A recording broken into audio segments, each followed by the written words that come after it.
అందరికీ నమస్కారం. 10th class కెమిస్ట్రీలో ఈ రోజున Bohr's theory of hydrogen spectrum, Bohr's theory hydrogen spectrum గురించి ఎలా ఎక్స్ప్లెయిన్ చేసింది, బోర్స్ సోమర్ఫెల్డ్ థియరీ ఏంటి, వీటి లిమిటేషన్స్ ఏంటి, ప్రతి పాయింట్ డీటెయిల్డ్గా మీకు ఎక్స్ప్లెయిన్ చేయడానికి మేము ముందుకు వచ్చాను. రెడీ, స్టార్ట్ చేసుకుందాం మనం లేట్ చేయకుండా. రైట్, బోర్స్ థియరీ యాక్చువల్గా సక్సెస్ అయింది ఏ విషయంలో అంటే లైన్ స్పెక్ట్రా అని ఎక్స్ప్లెయిన్ చేయటంలో అండి. లైన్ స్పెక్ట్రాని ఎక్స్ప్లెయిన్ చేయటం, లైన్ స్పెక్ట్రమ్ ప్లూరల్ అయితే స్పెక్ట్రా, సింగులర్ అయితే స్పెక్ట్రమ్. లైన్ స్పెక్ట్రమ్ని ఎక్స్ప్లెయిన్ చేయటంలో బోర్స్ థియరీ సక్సెస్ అయింది. మెయిన్గా అంటే లైన్ స్పెక్ట్రమ్ ఎందుకు ఫామ్ అవుతుంది అనేది అప్పటివరకు ఒక క్వశ్చన్ మార్క్. ఒక్కొక్క ఎలిమెంట్కి ఒక్కొక్క లైన్ స్పెక్ట్రమ్ ఫామ్ అయింది. మీకు చెప్పాను మనం ఇంతకుముందు వీడియోలో, మీరు చూడకపోతే ఆ వీడియోని చూడండి. మనుషులకి తంబ్ ప్రింట్స్ లాగా ఒక్కొక్కరికి ఒక్కొక్క ఫింగర్ ప్రింట్స్ ఉన్నట్టే ఒక్కొక్క ఎలిమెంట్కి ఒక్కొక్క లైన్ స్పెక్ట్రమ్ ఉంటుంది. హీలియంకి ఒక లైన్ స్పెక్ట్రమ్ ఉంటుంది, ఒక్కొక్క గ్యాస్కి. నైట్రోజన్కి ఒక లైన్ స్పెక్ట్రమ్ ఉంటుంది, ఆక్సిజన్కి ఒక లైన్ స్పెక్ట్రమ్ ఉంటుంది. సో వీటిని కనుక మనం హీట్ చేస్తే స్క్రీన్ మీద అవి ఏం చేస్తాయి, లైన్ స్పెక్ట్రాని ఫామ్ చేస్తాయి. అన్ని మొత్తం టోటల్ స్పెక్ట్రమ్ అంతా డిజపైర్ అవుతుంది. టోటల్ ఒక కంటిన్యూస్ స్పెక్ట్రమ్, ఇక్కడ యాక్చువల్గా ఒక కంటిన్యూస్ స్పెక్ట్రమ్ ఫామ్ కావాలి. ఆ కంటిన్యూస్ స్పెక్ట్రమ్లో ఈ వేవ్ లెంగ్త్ల ఉన్న వేవులు తప్ప మిగిలినవన్నీ డిజపీర్ అయిపోతాయి. హీలియం ఇలా కొన్ని లైన్ స్పెక్ట్రమ్ ఫామ్ చేస్తుంది, నైట్రోజన్ కొన్ని లైన్ స్పెక్ట్రమ్ ఫామ్ చేస్తుంది. కానీ ఏ రెండు ఎలిమెంట్స్ యొక్క లైన్ స్పెక్ట్రాలు సేమ్ ఉండవు. ఒక్కొక్క లైన్ స్పెక్ట్రమ్ దానికి సంబంధించిన క్యారెక్టరిస్టిక్. మీకు అది కూడా చెప్పాను. ఈ లైన్ స్పెక్ట్రమ్ చూడగా ఓహో ఇది నైట్రోజన్ గ్యాసా, మనం లైన్ స్పెక్ట్రమ్ చూసి అదే గ్యాస్ డిటర్మిన్ చేయొచ్చు. లైన్ స్పెక్ట్రమ్ చూసి ఓకే ఇక్కడ ఈ గ్యాస్ ఉంది అని మనం డిటర్మైన్ చేయొచ్చు. సో అసలు ఈ లైన్ స్పెక్ట్రమ్ ఎందుకు ఫామ్ అవుతుంది, ఒక్కొక్క ఎలిమెంట్కి వేరు ఎలిమెంట్స్కి వేరు లైన్ స్పెక్ట్రమ్లు ఎందుకు వస్తున్నాయి అసలు. సో దీంట్లో ఉన్న థియరీ ఏంటి అనేది మనకి బోర్స్ థియరీ చాలా బాగా ఎక్స్ప్లెయిన్ చేసిందండి, చాలా బాగా ఎక్స్ప్లెయిన్ చేసింది. ఓకేనా, రైట్, స్టార్ట్ చేద్దాం. మనం బోర్స్ థియరీలో ఒక్కొక్క పాయింట్ చదివారు. బోర్స్ థియరీ మీరు ఆల్రెడీ లోయర్ క్లాసెస్లో చదివారు. బోర్స్ థియరీలో మనం మెయిన్గా ఈ స్పెక్ట్రాకి సంబంధించిన టాపిక్ ఎక్కువ ఫోకస్ చేస్తాం మన 10th క్లాస్లో. సో బోర్స్ థియరీ యొక్క పాస్టులేట్స్ ఒక్కొక్కటి చూద్దాం.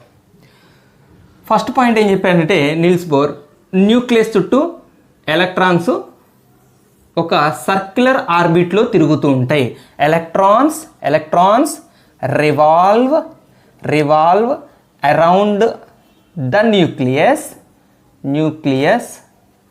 in circular orbits, right.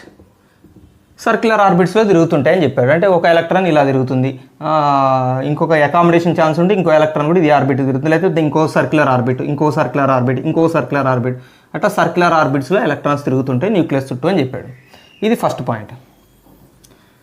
Next point, second very important point. ఈ పాయింటే మనకి line spectra, Bohr's theory line spectrum గురించి ఎక్స్ప్లెయిన్ చేసిందంటే ఈ రెండు పాయింట్ వల్లనే. ఏంటంటే while revolving in a fixed orbit electron neither gain energy nor lose energy తీసుకోదు, ఎనర్జీని గెయిన్ చేయదు, ఎనర్జీని లూజ్ చేయదు, ఎనర్జీని కోల్పోదు. ఎలక్ట్రాన్ తనంతట తాను ఎనర్జీని గెయిన్ చేయలేదు, తనంతట తాను ఎనర్జీని కోల్పోను లేదు. ఎప్పుడు ఒక ఫిక్స్డ్ ఆర్బిట్లో తిరుగుతుంది చెప్పు. Such orbits are called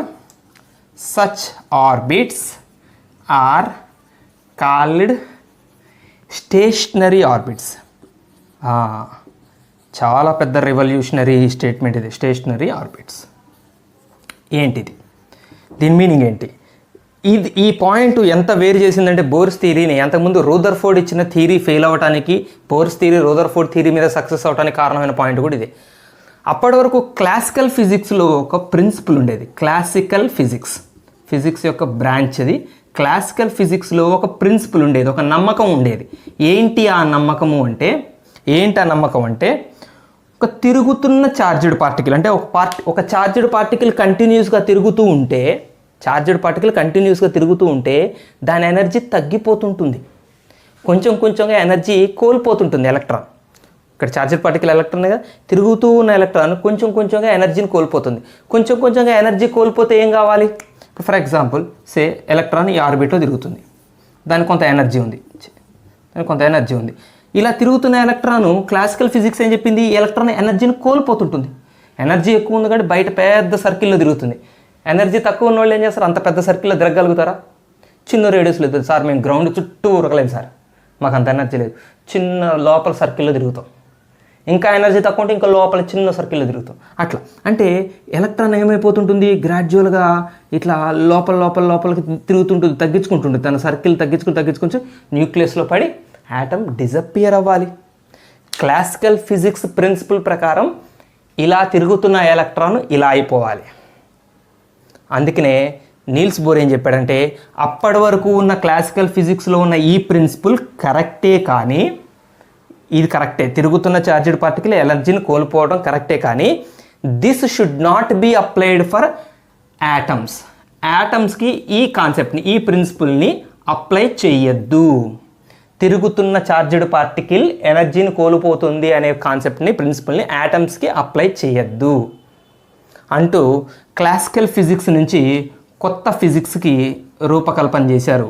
quantum physics ఎక్కువగా అయితే క్వాంటమ్ ఫిజిక్స్ డెవలప్ చేసింది మనం దీనికి సృష్టికర్త అంటే మ్యాక్స్ ప్లాంక్ పేరు చెప్పుకోవాలి. ఆ టైంలో అందరూ కలిసే పనిచేశారు, బోర్స్, ప్లాంక్స్ అందరూ కలిసే పనిచేశారు. నేను ఆ టైంలో లేను, మీరేదో చూసినట్టు చెప్తున్నారు సార్ అంటే నేను చదివింది చెప్తాను అంతే. సో క్లాసికల్ ఫిజిక్స్ నుంచి క్వాంటమ్ ఫిజిక్స్ అనే ఒక కొత్త ఫిజిక్స్లోకి అప్పటి వరకు ఉన్న నమ్మకాన్ని బయటకు తీసుకొచ్చాడు బోర్. తిరుగుతున్న చార్జెడ్ పార్టికల్ ఎనర్జీ కోల్పోతుంది, ఎస్ రైటే, కానీ యాటమ్స్లో అట్లా అప్లై చేయొద్దు.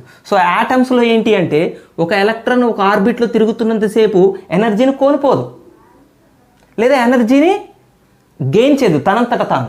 మనం ఇస్తే తీసుకుంటుంది, మనం ఎక్స్టర్నల్గా ఎనర్జీ ఎలక్ట్రాన్కి ఇస్తే తీసుకుంటుంది. తనంతట తాను ఎవరు సహాయం లేకుండా ఎనర్జీని తనంతట తాను జనరేట్ చేసుకోలేదు, ఎనర్జీని లాస్ చేసుకోలేదు అని క్వాంటమ్ ఫిజిక్స్లోకి తీసుకొచ్చాడు క్లాసికల్ ఫిజిక్స్ నుంచి నీల్స్ బోర్. సో దానివల్ల ఇలా జరుగుతుంది అని చెప్పిన క్లాసికల్ ఫిజిక్స్ కాన్సెప్ట్ రాంగ్ అయింది. ఇలా జరగదు, ఎలక్ట్రాన్ దగ్గరికి వచ్చి న్యూక్లియస్లో పడదు. న్యూక్లియస్లో పడితే యాటమ్స్ అన్ని మాయమైపోతాయి కదా, మరి మాయం అవ్వట్లేదు కదా. అంటే నీల్స్ బోర్ చెప్పిన ఈ మాట కరెక్ట్. ఎలక్ట్రాను ఒక ఫిక్స్డ్ ఆర్బిట్లో తిరుగుతున్నంతసేపు దానికి ఎనర్జీ అనేది పెరగదు, ఎనర్జీ అనేది తగ్గదు. కాబట్టి దీనికి ఎంత ఎనర్జీ ఉంటుందో ఆ ఆర్బిట్లో తిరుగుతున్నంతసేపు అంతే ఎనర్జీ ఉంటుంది, ఎనర్జీ అంతే ఉంటుంది. అందుకని ఆర్బిట్స్ని ఏమన్నాం, స్టేషనరీ ఆర్బిట్స్ అంటాం. Those orbits are called stationary orbits. Why orbits are called stationary orbits in Bohr's theory? While revolving in a fixed orbit, electron neither lose energy nor gain energy. That's why those orbits are called stationary orbits. ఇది చాలా important point, ఓకేనా? So ఈ concept ఒక కొత్త వెలుతురుని create చేసింది. అప్పటి వరకు ఫిజిక్స్లో ఎంతమంది యాటమ్ యొక్క స్ట్రక్చర్ని స్టడీ చేస్తున్నా ఈ పాయింట్ దగ్గర ఆగిపోతున్నారు. సైంటిస్టులు రూదర్ఫోర్డ్ వీళ్ళందరూ కలిసి ఎంత స్టడీ చేస్తున్న ఆటం గురించి ఈ పాయింట్ దగ్గర అయిపోతున్నారు. తిరుగుతున్న ఎలక్ట్రాను ఎనర్జీని కోల్పోతూ న్యూక్లియస్లో పడాలి కదా, అంటే మన థియరీ రాంగా? అంటే ఎలక్ట్రాన్ అట్లా తిరగదా? మరి తిరుగుతున్న ఎలక్ట్రాన్ మరి నాశనం కావాలి కదా, అట్లా న్యూక్లియస్లో పడాలి కదా, మరి ఎక్కడ మిస్టేక్ చేసామని అప్పటిదాకా సైంటిస్టులు జుట్టు బీక్కుంటుంటే తర్వాత వచ్చిన నీల్స్ బోర్ చెప్పిన విషయం ఇది. ఎలక్ట్రాన్ ఒక ఫిక్స్డ్ ఆర్బిట్లో తిరుగుతున్నంతసేపు దాని ఎనర్జీ పోదు, ఎనర్జీ రాదు. కాబట్టి ఆర్బిట్స్ని స్టేషనరీ ఆర్బిట్స్ అంటారు, ఓకేనా? రైట్. థర్డ్ పాయింట్ ఏం చెప్తుందంటే, దీస్ ఆర్బిట్స్కి, ఈ ఆర్బిట్స్కి పేర్లు పెట్టాడు. These orbits are generally designate, ఇదంతా ఇంపార్టెంట్ పాయింట్ కాదు, కామన్ నేమింగ్ అనమాట. These orbits are designated as KLMN so on, KLM అట్లా డాట్. సో ఫస్ట్ ఆర్బిట్ పేరు K ఆర్బిట్, సెకండ్ ఆర్బిట్ పేరు L ఆర్బిట్, థర్డ్ ఆర్బిట్ పేరు M ఆర్బిట్. రైట్, క్లియరా? ఇప్పుడు అర్థమైంది కదా, ఇక్కడ వరకు ఓకే కదా. ఎలక్ట్రాన్స్ సర్క్యులర్ ఆర్బిట్లో తిరుగుతాయని నేను చెప్పాడు. ఎలక్ట్రాన్లు తిరుగుతున్నంతసేపు ఎనర్జీ పోదు, ఎనర్జీ రాదు, వాటిని స్టేషనరీ ఆర్బిట్స్ అన్నాడు. అండ్ ఆర్బిట్స్ యొక్క పేర్లు పెట్టాడు. And very very very very important point, fourth point. ఇది లైన్ స్పెక్ట్రాకి సంబంధించిన పాయింట్. అంటే ఇది కూడా లైన్ స్పెక్ట్రాకి సంబంధించింది. Second point, fourth point. Line స్పెక్ట్రాలోనే కదా బోర్ సక్సెస్ అయింది. సో ఆయనకి అంత సక్సెస్ని తీసుకొచ్చిన ఫోర్త్ పాయింట్ ఏంటంటే, when electron absorb some amount of energy, some fixed amount of energy, చాలా ఇంపార్టెంట్ పదాలు ఎన్ని మనం వదిలేస్తే మీనింగ్ మారిపోయింది. Some fixed amount of energy and jumps to higher orbits, then come back immediately by losing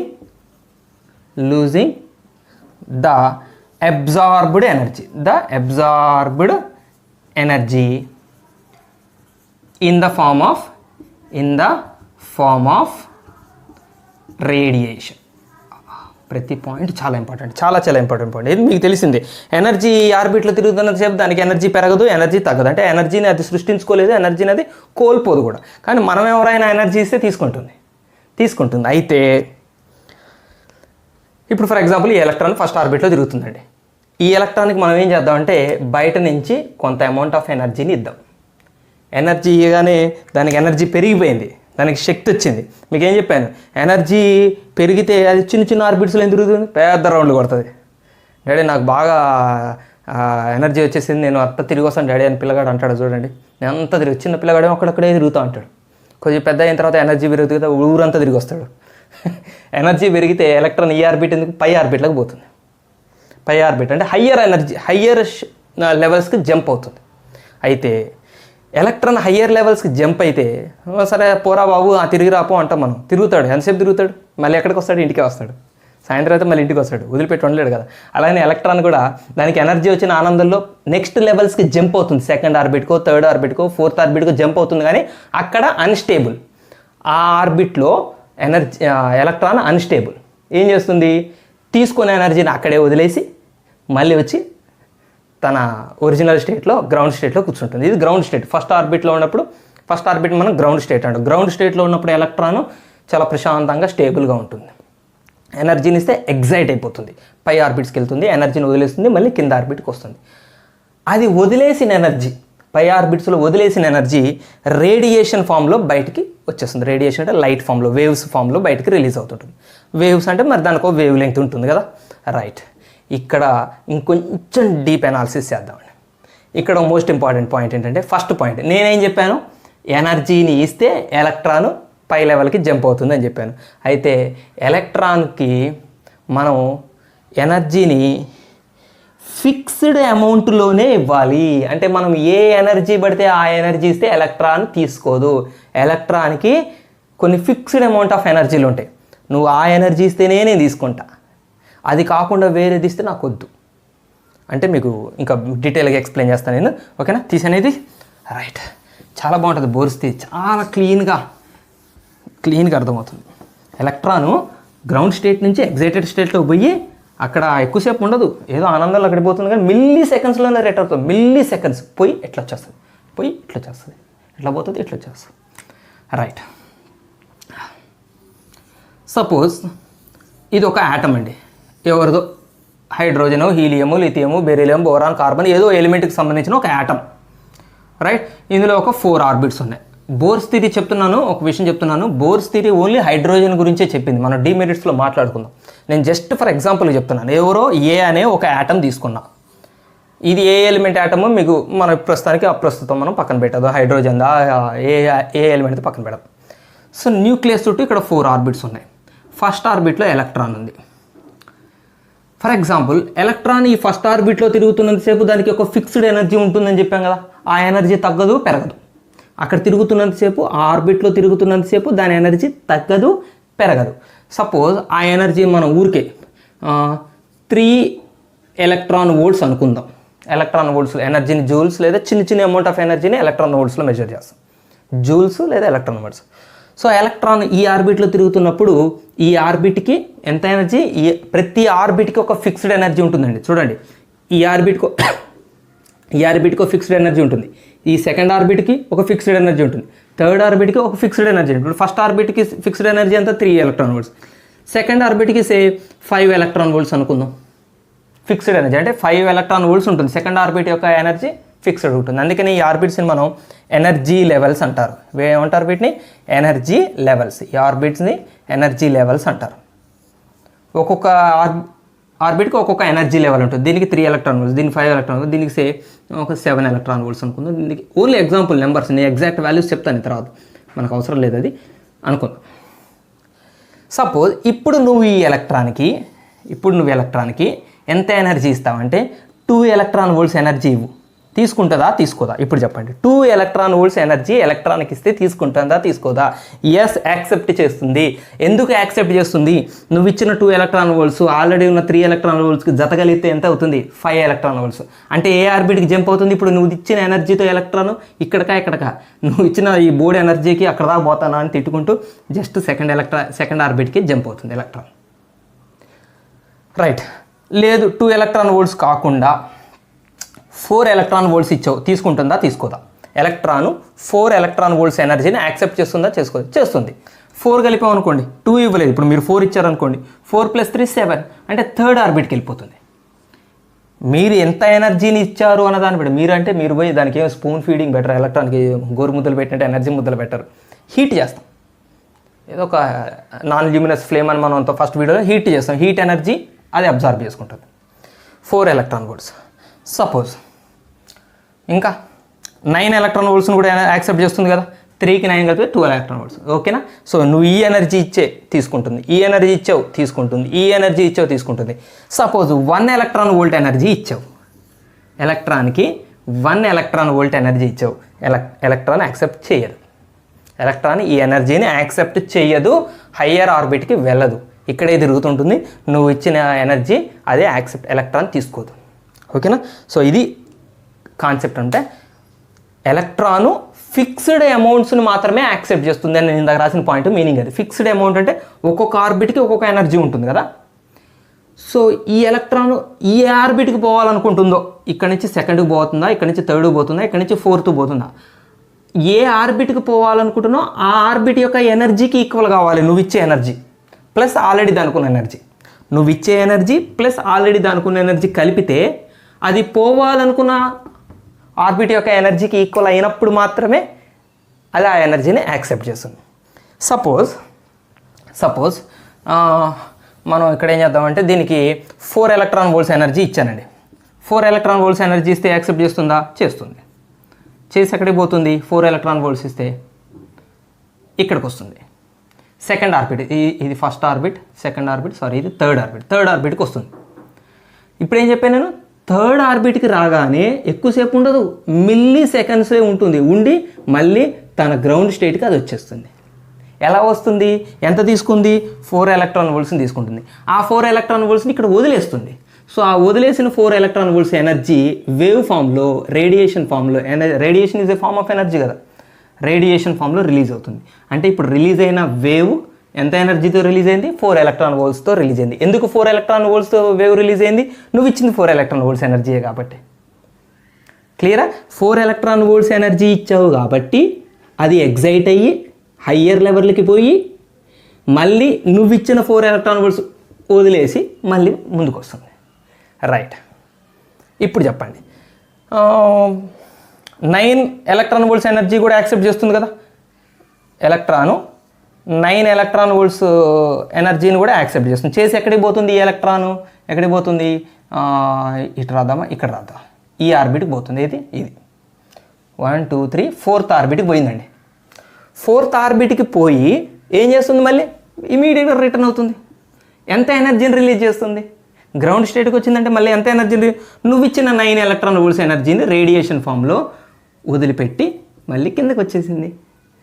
అరే, electron 4 electron volts energy ఉన్న వేవ్ని release చేసింది, 9 electron volts energy ఉన్న వేవ్ని రిలీజ్ చేసింది. ఎందుకు వచ్చిన ఈ 2 వేవ్స్ అంటే 2 రకాల ఎనర్జీలు నువ్వు ఎలక్ట్రాన్కి ఇచ్చావు కాబట్టి ఎలక్ట్రాను హయ్యర్ స్టేట్స్లో పోయి వాటిని వదిలేసింది కాబట్టి వెనక్కి వచ్చేటప్పుడు అవి మళ్ళీ బయటకు వచ్చినాయి. ఇప్పుడు చెప్పండి, 2 ఎలక్ట్రాన్ వోల్ట్స్ కూడా ఉంది. ఓకే, 6 ఎలక్ట్రాన్ వోల్ట్స్ వేవ్ వచ్చే ఛాన్స్ ఉందా బయటికి? ఇప్పుడు చెప్పండి, this is the question. 6 electron volts energy ఉన్న వేవ్ రిలీజ్ చేయగలుగుతుందా ఈ యాటమ్? ఈ యాటమ్ ఏ ఎనర్జీని రిలీజ్ చేసింది? 9 ఎలక్ట్రాన్ వోల్ట్స్ని రిలీజ్ చేసింది, ఎనర్జీ ఉన్న వేవ్ని. ఇదొక వేవ్ని రిలీజ్ చేసింది, ఇదొక వేవ్ని రిలీజ్ చేసింది. మరి 6 ఎలక్ట్రాన్ వోల్ట్స్ ఎనర్జీ ఉన్న వేవ్ రిలీజ్ అయ్యే ఛాన్స్ ఉందా? ఇది ఎప్పుడు రిలీజ్ అవుతుంది? నువ్వు 6 ఎలక్ట్రాన్ వోల్ట్స్ ఇస్తే రిలీజ్ అవుతుంది. 4 ఎప్పుడు రిలీజ్ అయింది? 4 ఇచ్చావు కాబట్టి 4 రిలీజ్ అయింది. 9 ఇచ్చావు కాబట్టి 9 రిలీజ్ అయింది. 6 ఎప్పుడు రిలీజ్ అవుతుంది? నువ్వు 6 ఇస్తే రిలీజ్ అవుతుంది. మరి నువ్వు 6 ఇస్తే ఎనర్జీ 6 ఎలక్ట్రాన్ వోల్ట్స్ ఎనర్జీని అసలు ఎలక్ట్రాన్ యాక్సెప్ట్ చేస్తుందా? చేయదు. ఎందుకు? 3 + 6 9. 9 ఉన్న ఆర్బిట్ ఉందా? 9 ఎలక్ట్రాన్ వోల్ట్స్ ఎనర్జీ ఉన్న ఆర్బిటే లేదు. కాబట్టి నువ్వు 6 ఎలక్ట్రాన్ వోల్ట్స్ ఎనర్జీ ఇస్తే ఎలక్ట్రాన్ యాక్సెప్ట్ చేయదు. కాబట్టి 6 ఎలక్ట్రాన్ వోల్ట్స్ ఉన్న ఎనర్జీ లెవెల్, ఎనర్జీ ఉన్న వేవ్ రిలీజ్ కాదు. ఇప్పుడు చెప్పండి, ఈ యాటమ్ అన్ని రకాల వెరైటీస్ ఆఫ్ వేవ్స్ని రిలీజ్ చేస్తుందా? లేదు. అన్ని వేవ్ లెంగ్త్లో ఉన్న వేవ్ని రిలీజ్ చేస్తుంది. అన్ని వేవ్ లెంగ్త్లో రిలీజ్ అయితే దాన్ని మనం కంటిన్యూస్ స్పెక్ట్రమ్ అంటాం. కంటిన్యూస్ అన్నీ అందుబాటులో ఉంటాయి. అక్కడ ఒక వేవ్, అక్కడ ఒక వేవ్, అక్కడ ఒక వేవ్ అంటే దాన్ని మనం లైన్ స్పెక్ట్రమ్ అంటాం. ఇప్పుడు ఇదే స్పెక్ట్రమ్ ఫామ్ చేస్తుంది. ఇక్కడ ఒక వేవ్, ఇదొక ఎనర్జీ ఉంది, ఇంకొక వేవ్, అదొక ఎనర్జీ. అంటే ఎనర్జీ పరంగా మాట్లాడుకుంటే 9 ఎలక్ట్రాన్ వోల్ట్స్ ఎనర్జీ ఉన్న వేవ్ వచ్చింది. 9 తర్వాత 9 కన్నా తక్కువ, 9 కన్నా తక్కువ, ఇది 9. 9 కన్నా తక్కువ ఏముంటాయి? 8.5 అవకాశం ఉంది. 8.5 ఎలక్ట్రాన్ వోల్ట్ వచ్చే ఎనర్జీ వేవ్ వచ్చే అవకాశం ఉంది? లేదు. 8.5 ఏంటి? 8.3, 8.2, 8.1, 8.9, 8.9 వరకు, 8.99 వరకు. అవన్నీ వస్తాయా? రావు. 9 ఎలక్ట్రాన్ వోల్ట్స్ కన్నా తర్వాత నెక్స్ట్ 4 ఎలక్ట్రాన్ వోల్ట్స్ ఎనర్జీ ఉన్నది వస్తుంది.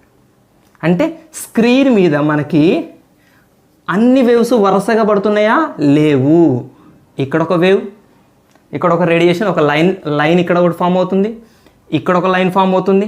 అలాగా ఇంకా ఎంత? 2 ఎలక్ట్రాన్ వోల్ట్స్. 3 + 3కి 5 డిఫరెన్స్ 2 ఎలక్ట్రాన్ వోల్ట్స్ కదా. 2 ఎలక్ట్రాన్ వోల్ట్స్ ఉన్నది ఒకటి ఫామ్ అవుతుంది. ఇదే కదా లైన్ స్పెక్ట్రమ్ అంటే. ఇది లైన్ స్పెక్ట్రమ్ అంటే. సో ఒక ఎలిమెంట్ ఎందుకు లైన్ స్పెక్ట్రమ్ ఫామ్ చేసింది అని బోర్ ఎక్స్ప్లెయిన్ చేశాడు. ఇందుకు బోర్స్ థియరీ ప్రకారం ప్రతి ఎలిమెంటు లైన్ స్పెక్ట్రాని ఫామ్ చేస్తున్నది. కంటిన్యూస్ స్పెక్ట్రాని కాదు, లైన్ స్పెక్ట్రాని ఫామ్ చేస్తుంది. ఎమిషన్ స్పెక్ట్రంలో లైన్ స్పెక్ట్రా ఇదంతా ఎమిషన్ జరుగుతుంది కాబట్టి దీన్ని ఎమిషన్ స్పెక్ట్రమ్ అంటాం. ఎమిషన్ స్పెక్ట్రంలో ఇదేంటి? లైన్స్ ఉంది కాబట్టి లైన్ స్పెక్ట్రా. బోర్స్ థియరీ క్లియర్గా అర్థమైందంటే చాలా ఇంపార్టెంట్. లైన్ స్పెక్ట్రా అని బోర్స్ థియరీ ఎక్స్ప్లెయిన్ చేసింది అని ఒక పాయింట్ రాస్తాడంతే మన బుక్లో. ఇంత డీటెయిల్గా మీకు ఉండదు. బోర్స్ థియరీ లైన్ స్పెక్ట్రాని ఎక్స్ప్లెయిన్ చేసింది. ఎట్లా చేసిందంటే ఇట్లా చేసింది. రైట్. ఇప్పుడు మీకు రాసిన ఎలిమెంట్ ఏ కదా, మంచిగానండి. ఏ అనే ఎలిమెంటు సంబంధించిన యాటమ్ అండి ఇది. ఈ యాటంలో 1, 2, 3, 4 ఆర్బిట్స్ ఉన్నాయి. 4 ఆర్బిట్స్ యొక్క ఎనర్జీలు 3, 5, 7, 12 అని రఫ్గా తీసుకున్నాం, అంతే కదా. ఒకవేళ వేరే యాటమ్ది వేరే ఎలిమెంట్, ఇప్పుడు ఇది ఎవరిదో క్లోరిన్దో బ్రోమిన్దో అనుకోండి, ఇది ఎవరిదో, ఆ ఎలిమెంట్ యొక్క యాటమ్ ఇది. వేరే ఎలిమెంట్ తీసుకోండి, ఇంకోటి, ఇది క్లోరిన్ అయితే ఇంకోటి బ్రోమిన్ తీసుకోండి, సల్ఫర్ తీసుకోండి, ఇంకా ఏదో ఒక వేరే గ్యాస్ తీసుకోండి, దానికి కూడా ఒక యాటమ్ తీసుకోండి, బి అనే యాటమ్. బి అనే యాటంలో కూడా ఆర్బిట్స్ ఉంటాయి. మంచిగా చూడండి, బి అనే యాటమ్ కూడా ఆర్బిట్స్ ఉంటాయి.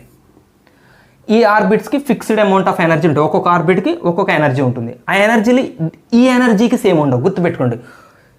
ప్రతి ఎలిమెంట్కు ఆర్బిట్స్కి ఉండే ఎనర్జీ వేరే ఎలిమెంట్ యొక్క యాటంలో ఉండే ఆర్బిట్స్కి ఉండే ఎనర్జీలు సేమ్ ఉండవు. ఇప్పుడు దీని orbits 3 electron volts, 5 electron, 7 electron volts అయినప్పుడు దీనికి వేరే ఇంకేదైనా రాసుకోండి మీరు. 1 EV, 6 EV, 7 EV, మన ఇష్టం, రఫ్గా రాసుకుందాం. ఇప్పుడు ఇక్కడ ఎలక్ట్రాన్ ఇక్కడికి పోవాలంటే ఎంత ఎనర్జీని ఇవ్వాలి మనం? ఎంత ఎనర్జీని ఇవ్వాలి? 5 ఎలక్ట్రాన్ వోల్ట్స్ ఎనర్జీని ఇవ్వాలి. సెకండ్ ఆర్బిట్కి పోవాలంటే 1 ఎలక్ట్రాన్ వోల్ట్ ఉన్నది, 6 ఎలక్ట్రాన్ వోల్ట్స్ది, 5 ఎలక్ట్రాన్ వోల్ట్స్ ఎనర్జీని ఇస్తేనే సెకండ్ ఆర్బిట్కి పోతుంది. పోయి మళ్ళీ వెనక్కి వచ్చేటప్పుడు ఏం చేస్తుంది? 5 ఎలక్ట్రాన్ వోల్ట్స్ వేవ్ని రిలీజ్ చేస్తుంది. మరి 5 ఎలక్ట్రాన్ వోల్ట్స్ వేవ్ ఇక్కడ రిలీజ్ అయిందా? ఇక్కడ రిలీజ్ అవ్వదు. అంటే దీని లైన్ స్పెక్ట్రంలో 5 ఎలక్ట్రాన్ వోల్ట్స్ దగ్గర ఒక లైన్ స్పెక్ట్రమ్ ఒక లైన్ ఫామ్ అవుతుంది. ఇక్కడ 5 ఎలక్ట్రాన్ వోల్ట్స్ దగ్గర డార్క్నెస్ ఉంటుంది, లైన్ ఫామ్ అవ్వదు. అంటే దీనికి లైన్స్ వేరే ఫామ్ అవుతాయి అన్నమాట. సో అట్లా డిఫరెంట్ ఆర్బిట్స్కి డిఫరెంట్ ఎనర్జీస్ ఉంటాయి. ఈ ఎలిమెంట్కి వేరే ఎనర్జీస్ ఉంటాయి, ఈ యాటమ్కి వేరే ఎనర్జీస్ ఉంటాయి, ఈ యాటమ్కి వేరే ఎనర్జీస్ ఉంటాయి. అందుకనే దీని లైన్ స్పెక్ట్రా ఒక రకంగా ఉంటుంది, దీని లైన్ స్పెక్ట్రా ఒక రకంగా ఉంటుంది. కాబట్టి బోర్స్ థియరీ క్లియర్గా ఎక్స్ప్లెయిన్ చేసింది ఏంటంటే లైన్ స్పెక్ట్రా ఎట్లా ఫామ్ అవుతుంది అని చెప్పాడు. అయితే డిఫరెంట్ ఎలిమెంట్స్కి డిఫరెంట్ లైన్ స్పెక్ట్రా ఉన్నది అనేది బోర్ చెప్పలేదు. యాక్చువల్గా అది నేను చెప్పుంటే అది మిస్టేక్ అండి. ఎందుకంటే బోర్ ఒక హైడ్రోజన్ గురించి చెప్పాడు, హైడ్రోజన్ యొక్క లైన్ స్పెక్ట్రా గురించి ఎక్స్ప్లెయిన్ చేశాడు. వేరే ఎలిమెంట్స్ యొక్క లైన్ స్పెక్ట్రా గురించి బోర్ ఎక్స్ప్లెయిన్ చేయలేదు, బోర్స్ థియరీ ఎక్స్ప్లెయిన్ చేయలేదు. బట్ తర్వాత దాన్ని సైంటిస్టులు ఐడెంటిఫై చేశారు, ప్రూవ్ చేశారు. డిఫరెంట్ ఎలిమెంట్స్కి డిఫరెంట్ లైన్ స్పెక్ట్రా ఫామ్ అవుతుంది, తర్వాత సైంటిస్టులు ప్రూవ్ చేశారు. సో హైడ్రోజన్ స్పెక్ట్రమ్ ఒకటే చెప్పాడండి బోర్స్ థియరీ. హైడ్రోజన్ స్పెక్ట్రమ్ ఒకటే చెప్పాడు. హైడ్రోజన్ స్పెక్ట్రమ్ యొక్క ఎనర్జీ, యాక్చువల్ ఎనర్జీస్ రాస్తాను నేను ఇక్కడ, ఓన్లీ ఎగ్జాంపుల్స్ రాస్తాను కదా. యాక్చువల్ ఎనర్జీస్ రాస్తాను. యాక్చువల్ ఎనర్జీస్ -13.6 ఉంటుందండి ఫస్ట్ ఎనర్జీ. సెకండ్ది -3.4 ఎలక్ట్రాన్ వోల్ట్స్, అన్నీ ఇక్కడ electron volts, minus electron volts. ఈ మైనస్ ఎందుకు వస్తుంది అంటే కూడా మీరు +11 క్లాస్లో ఒక ఫార్ములా చూస్తారు, ఆ ఫార్ములాలో సబ్స్టిట్యూట్ చేసినప్పుడు ఎనర్జీ నెగిటివ్స్లో వస్తుంది. -1.5, తర్వాత -0.8 ఎలక్ట్రాన్ వోల్ట్స్ అప్రాక్సిమేట్గా. ఇవండి యాక్చువల్గా హైడ్రోజన్ ఆటమ్. ఇది హైడ్రోజన్ అయితే ఇగో ఇలా ఉంటాయి ఎనర్జీస్, పెరుగుతుంటుంది. -13.6 కంటే -3.4 పెద్దది కదా. నెగిటివ్స్లో -13.6 కంటే -3.4 పెద్ద నెంబర్. సో ఎనర్జీ పెరుగుతూ ఉంటుంది, మన ఆర్బిట్స్ పెరుగుతూ పోతున్నా కొద్దీ. ఓకేనా. సో హైడ్రోజన్ స్పెక్ట్రమ్ ఎట్లా ఎక్స్ప్లెయిన్ చేశాడు బోర్ అనేది చెప్పాను కదా. హైడ్రోజన్ స్పెక్ట్రమ్ ఒక లైన్ స్పెక్ట్రమ్ని ఫామ్ చేసింది. ఇది హైడ్రోజన్ స్పెక్ట్రమ్ యొక్క లైన్ స్పెక్ట్రమ్. ఇవి వేస్ట్. హైడ్రోజన్ స్పెక్ట్రమ్ యొక్క లైన్ స్పెక్ట్రమ్. ఇది మీకు టెక్స్ట్ బుక్లో క్లియర్ ఇమేజ్ కూడా ఉంటుంది, మీరు ఒకసారి చూడండి. లైన్స్గా ఉంటాయి, ఒక 4 లైన్స్ ఫామ్ అవుతాయి మనకు. ఎందుకు ఆ 4 లైన్స్ ఏం మధ్యలో ఎందుకు రాలేదంటే ఇక్కడ మధ్యలో ఎనర్జీ రిలీజ్ కావు కాబట్టి. 9, 4 తర్వాత మధ్యలో రావు కాబట్టి ఇక్కడ మధ్యలో లైన్స్ రాదు. Simple concept. ఓకేనా, రైట్. ఇక్కడ ఇంకొక పాయింట్ ఏంటంటే ఎలక్ట్రాన్ ఎంత ఎనర్జీని రిలీజ్ చేస్తుంది. ఎలక్ట్రాన్ రిలీజ్ చేసే ఎనర్జీకి ఫార్ములా ఏం రాయొచ్చు మనం, E = ΔE. ΔE అంటే రిలీజ్డ్ ఎనర్జీ అనుకుందాం. ఈ రిలీజ్డ్ ఎనర్జీ మనకి ఎట్లా కనుక్కోవచ్చు మనం, 2 ఆర్బిట్స్ యొక్క సబ్ట్రాక్షన్, E2 - E1. E2 - అంతే కదా. ఇప్పుడు ఇందాక మనం తీసుకున్న ప్రకారం ఇది 3, ఇది 5, ఇది 7, ఇది 12. 4 ఎలక్ట్రాన్ వోల్ట్స్ అంటే అది ఎక్కడిది మనం చెప్పుకుంది, ఫస్ట్ టు థర్డ్ కదా. ఫస్ట్ టు థర్డ్ 7 - 3 అంటే ఇక్కడ మనకి ఎలక్ట్రాన్ ఏ ఆర్బిట్కి పోయింది, E3కి పోయింది, E1కి వచ్చింది. సో చేంజ్ ఇన్ ద ఎనర్జీకి ఫార్ములా అది ఎగ్జైట్ అయిన ఆర్బిటాలు, అంటే ఏ ఆర్బిటాలకు పోయిందో ఆర్బిటాలు, మైనస్ ఎక్కడి నుంచి పోయింది, గ్రౌండ్ స్టేట్ నుంచి పోయింది, E1 నుంచి పోయింది. సో రిలీజ్ అయిన ఎనర్జీ కనుక్కోవాలంటే ఏం చేయాలి, ఇప్పుడు E3 థర్డ్ ఆర్బిటాల్ యొక్క ఎనర్జీ రఫ్గా మనం రాస్తుంది 7 - E1 ఫస్ట్ ఆర్బిటాల్ యొక్క ఎనర్జీ 3, 7 - 3 4. సో రిలీజ్ అయిన ఎనర్జీ 4 ఎలక్ట్రాన్ వోల్ట్సే కదా. అంటే ఫస్ట్ ఆర్బిట్లో ఉన్నది థర్డ్ ఆర్బిట్లోకి పోయి మళ్ళీ వెనక్కి వచ్చేటప్పుడు 4 ఎలక్ట్రాన్ వోల్ట్స్ రిలీజ్ చేసింది. So the energy released, the energy or radiation, energy of the radiation released is equal to the difference in the energies of the energy levels. Difference in the energies, ఈ energy level యొక్క energies డిఫరెన్స్కి equal ఉంటుంది release అయ్యే energy. Simple mathematical equation. 3 నుంచి 12కి పోయింది అనుకోండి, ఎంత energy release అవుతుంది, 12 - 3 9. 3 నుంచి 5కి పోయింది అనుకోండి, ఎంత ఎనర్జీ రిలీజ్ అవుతుంది, 5 - 3 2 ఎలక్ట్రాన్ వోల్ట్స్ ఎనర్జీ రిలీజ్ అవుతుంది. So this is all about Bohr's model of hydrogen spectrum. Hydrogen స్పెక్ట్రమ్కి సంబంధించిన ఒక ఫెయిల్యూర్ కూడా ఉంది Bohr's theory. Hydrogen spectrum failure అంటే ఒక చిన్న పాయింట్ మిస్ అయ్యాడు. ఓకేనా, ఇది తీసేస్తున్నా. ఇవేంటివి, ఎనర్జీ లెవెల్స్. ఎనర్జీ అనేది ఒక్కొక్క ఆర్బిట్కి ఒక్కొక్కటి ఫిక్స్డ్గా ఉంటుంది. అందుకనే దీనికి ఒక మాట నేను ఒకసారి ఒక వర్డ్ చెప్పడం మర్చిపోయాను. ఎనర్జీ ఈజ్ క్వాంటైజ్డ్ అన్నాడు. Energy is quantised energy quantised అన్నాడు బోర్.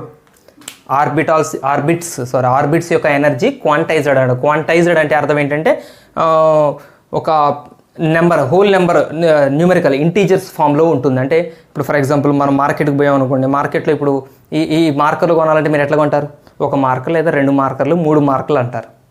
మల్టిపుల్స్గా అడుగుతారు, 1 లేదా 2 లేదా 3 అడుగుతారు. అంతేగాని 1, 1.5 మార్కర్, 2 మార్కర్ అని అడగరు కదా. అది క్వాంటైజ్డ్ అంటే ఇంటిగ్రల్ మల్టిపుల్స్గా ఉంటుంది. ఎనర్జీ ఎప్పుడు కూడా ఇంటిగ్రల్ మల్టిపుల్స్గా ఉంటుంది అనేది క్వాంటైజ్డ్ యొక్క మీనింగ్ అనమాట.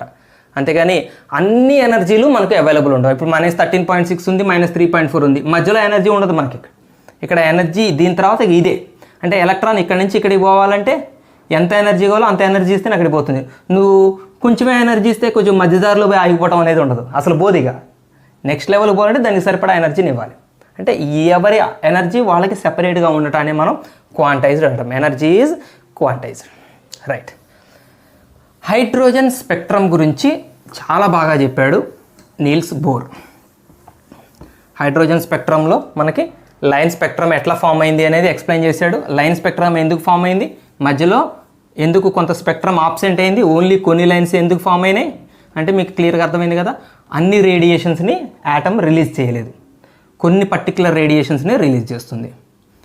ఇట్లా ఒక హైడ్రోజన్ స్పెక్ట్రమ్ ఫామ్ అయింది. అయితే ఒక హై రిజల్యూషన్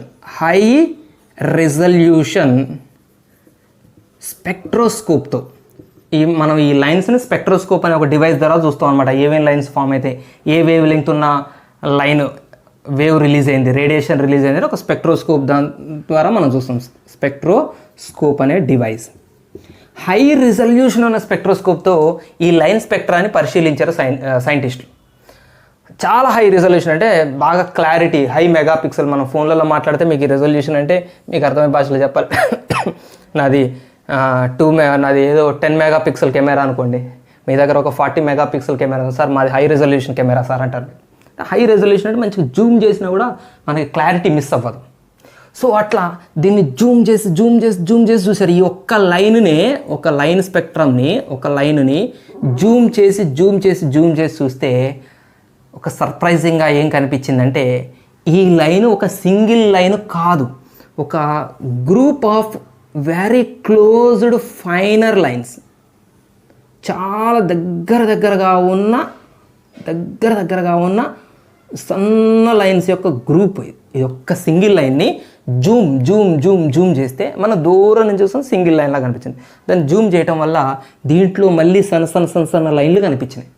అంటే లైన్ స్పెక్ట్రా మళ్ళీ ఫైనర్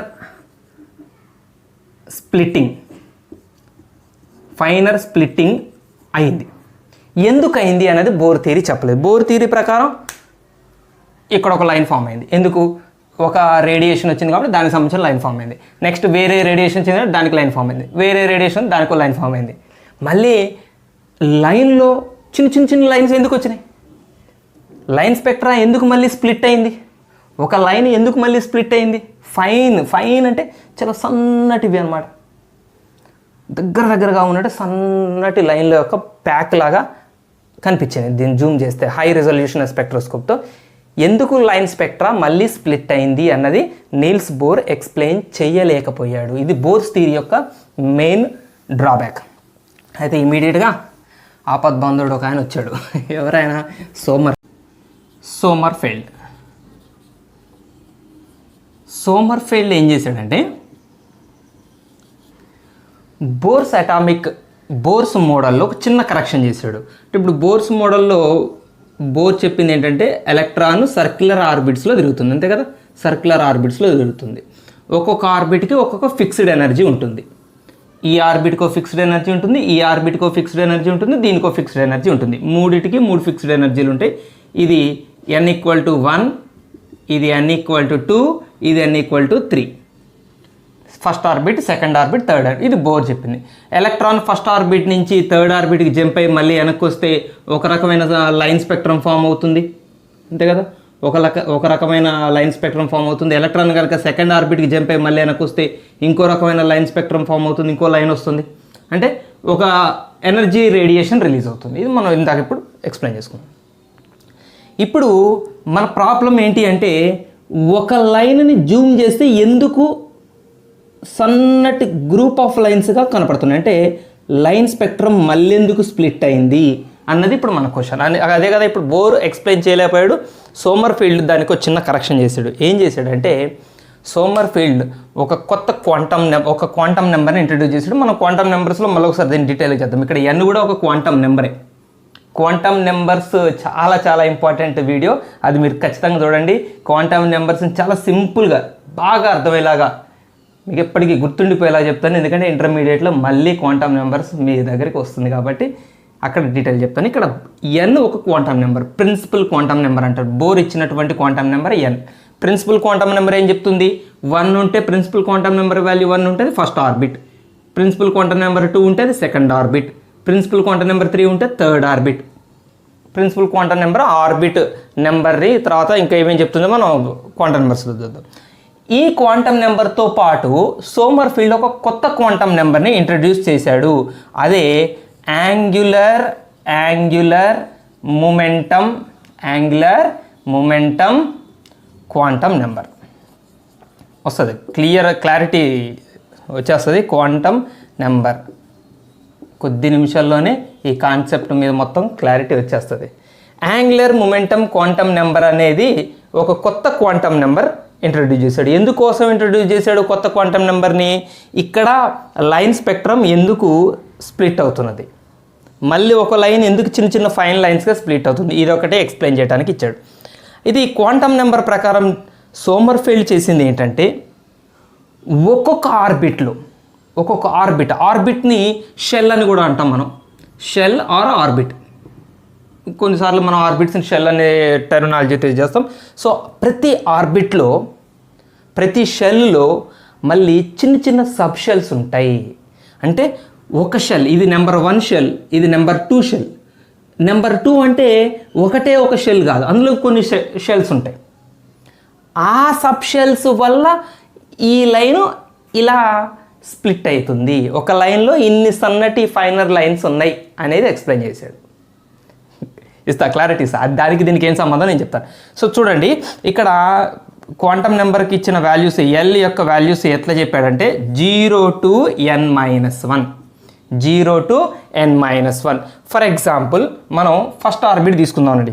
n = 1 తీసుకుందాం. అప్పుడు ఎల్ ఎంత అవుతుంది చెప్పండి? L = 0 to n-1. n అంటే ఎంత తీసుకున్నాం? 1 కదా. 1 - 1 0. 0 to 0 అంటే ఏంటి? 0 ఒకటే. అంటే ఎల్ వాల్యూ ఎంత అయినట్టు? 0 అయినట్టు. n = 1 దగ్గర L = 0. నెక్స్ట్ n = 2 చెప్పండి. n = 2 అయితే L = 0 to, ఫార్ములా ఇదే, 0 to n-1. 0 to n అంటే ఇప్పుడు 2 - 1 అంటే 1. 0 to 1 అంటే నథింగ్ బట్ 0, 1.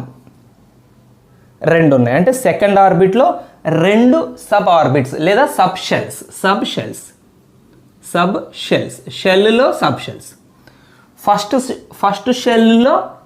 ఫస్ట్ షెల్లో ఒకటే, 0 అంటే ఒకటే కదా మనకు వచ్చింది. ఒక డిజిట్ ఒక సబ్ షెల్ని చెప్తుంది. ఒక డిజిట్ ఒక సబ్ షెల్కి చెప్పినట్టు దీని పేరు కూడా, ఆ సబ్ షెల్ పేరు కూడా ఎస్ అని పేరు పెట్టడం జరిగింది. ఈ సబ్ షెల్ పేరు 0 అంటే అది ఎస్ అనే సబ్ షెల్. సో చెప్పండి, ఫస్ట్ ఆర్బిట్లో లేదా ఫస్ట్ షెల్లో ఎన్ని సబ్ షెల్స్ ఉన్నాయి? ఒకటే. అంటే ఈ ఫస్ట్ ఆర్బిట్లో ఒకటే ఒక సబ్ షెల్ ఉంది. ఈ షెల్లో ఒకే ఒక సబ్ షెల్ ఉంది, దాని పేరు ఎస్. ఆ ఎస్ అని కూడా మనం ఎగ్జాక్ట్గా 1s అనాలి. 1s ఫస్ట్ ఆర్బిట్లో ఉన్న shell, first shell, sub shell 1s. Second ఆర్బిట్లో 2 సబ్ షెల్స్ ఉన్నాయి. ఎల్ వాల్యూ 2 వచ్చినాయి, 0, 1. 0 అంటేనేమో ఎస్, ఇప్పుడు 0 ఎక్కడైనా ఎస్ఏ. 1 అంటే పి అనే సబ్ షెల్. ఎస్ అనే సబ్ షెల్, పి అనే సబ్ షెల్. ఎందులో ఉంటాయి ఎస్ అనే సబ్ షెల్, పి అనే సబ్ షెల్? Second orbit. అంటే సెకండ్ ఆర్బిట్లో 2 ఉన్నాయి, ఎస్ ఉంది, పి ఉంది. దీన్ని 2s 2pలు అంటుంటాం. మనం ఎలక్ట్రానిక్ కాన్ఫిగరేషన్ రాసేటప్పుడు ఇంకా క్లియర్గా అర్థం డీటెయిల్గా డిస్కస్ చేద్దాం ఈ పాయింట్స్ని. సెకండ్ ఆర్బిట్లోని ఎస్ని 2s అని, సెకండ్ ఆర్బిట్లోని పిని 2p అని అనాలి. సో మొత్తానికైతే సెకండ్ ఆర్బిట్లో లేదా సెకండ్ షెల్లో ఎన్ని సబ్ షెల్స్ ఉన్నాయి? 2 సబ్ షెల్స్ ఉన్నాయి. రైట్. n = 3 తీసుకుందాం. Then L becomes 0 to n-1. n-1 అంటే 3 - 1 2. 0 to 2 అంటే 0, 1, 2 3 కదా. So 3 sub shells SPD. So third ఆర్బిట్లో 3 సబ్ షెల్స్ ఉన్నాయి. ఇప్పుడు డాట్ పెడుతున్నానంటే సబ్ షెల్ డాట్ లాగా ఉంటుందని కాదు, ఓన్లీ 3 ఉంటాయని చెప్పడం కోసం పెడతాను. మళ్ళీ దీన్ని 3s అని, 3p అని, 3d అని అంటాం. థర్డ్ ఆర్బిట్లో ఉన్న సబ్ ఆర్బిట్, థర్డ్ ఆర్బిట్లో ఉన్న సబ్ ఆర్బిట్, థర్డ్ ఆర్బిట్లో సబ్ ఆర్బిట్ లేదా సబ్ షెల్. సో ఇట్లా సబ్ షెల్స్ని ఇంట్రడ్యూస్ చేశాడు సోమర్ఫెల్డ్. ఏంటి సబ్ షెల్స్ ఇంట్రడ్యూస్ చేయటం వల్ల జరిగిన మేలు? ఫస్ట్ విషయం, సబ్షెల్స్ ఇంట్రడ్యూస్ చేయటం వల్ల జరిగిన మేలు ఏంటి అనేది మనం క్వాంటమ్ నెంబర్స్లో చాలా డీటెయిల్డ్గా నేర్చుకుంటాం. చాలా అసలు మంచిగా పాయింట్ టు పాయింట్ విడమర్చి డీటెయిల్డ్గా చెప్తాను నేను. ఇక్కడ మాత్రం మనం ఓన్లీ ఇక్కడ యూజ్ గురించే మనం మాట్లాడుకుందాం. లైన్ స్పెక్ట్రా మళ్ళీ ఎందుకు స్ప్లిట్ అయింది, ఈ పాయింట్ ఇక్కడి నుంచి ఎలా వచ్చింది, ఇప్పుడు మనకు కావాల్సింది అదే కదా. ఓకేనండి, ఫస్ట్ ఇది షెల్ అండి, ఇందులో ఒకటే సబ్ షెల్ ఉంది. రెండో షెల్ 2 సబ్ షెల్స్ ఉన్నాయి. మూడో షెల్ ఇందులో 3 సబ్ షెల్స్ ఉన్నాయి. ఓకే, అది చెప్పాడు సోమర్ఫెల్డ్. దానికి లైన్ స్పెక్ట్రమ్ మళ్ళీ స్ప్లిట్ కావడానికి ఏంటి సంబంధం, ఇది మనకు కావాల్సిన పాయింట్. ఇక్కడ ఎట్లా కరెక్షన్ చేశాడు సోమర్ఫెల్డ్, బోర్స్ థియరీని ఎలా కరెక్షన్ చేశాడు. తర్వాత ఈ సబ్ షెల్స్ ఏ షేప్లో ఉంటాయి, మళ్ళీ సబ్ షెల్స్ ఏ షేప్లో ఉంటాయి ఒక పాయింట్ ఇప్పుడు మనం ఆన్సర్ చేయాల్సుకుంది. రెండోది సబ్ షెల్స్ ఇంట్రడ్యూస్ అవ్వడం వల్ల లైన్ స్పెక్ట్రమ్ ఎందుకు స్ప్లిట్ అయ్యింది, మళ్ళీ ఫైనల్ లైన్ స్పెక్ట్రమ్గా ఎందుకు స్ప్లిట్ అయింది, ఈ రెండింటిని మనం ఇప్పుడు డీటెయిల్గా ఎక్స్ప్లెయిన్ చేసుకుందాం. ఫస్ట్ ఏ షేప్లో ఉంటుందో చెప్తాను నేను. ఫస్ట్ షేప్ గురించి మాట్లాడదాం. ఏ షేప్లో ఉంటాయి ఇది తీసేద్దామా, రైట్. సోమర్ఫెల్డ్ ఏం చేశాడంటే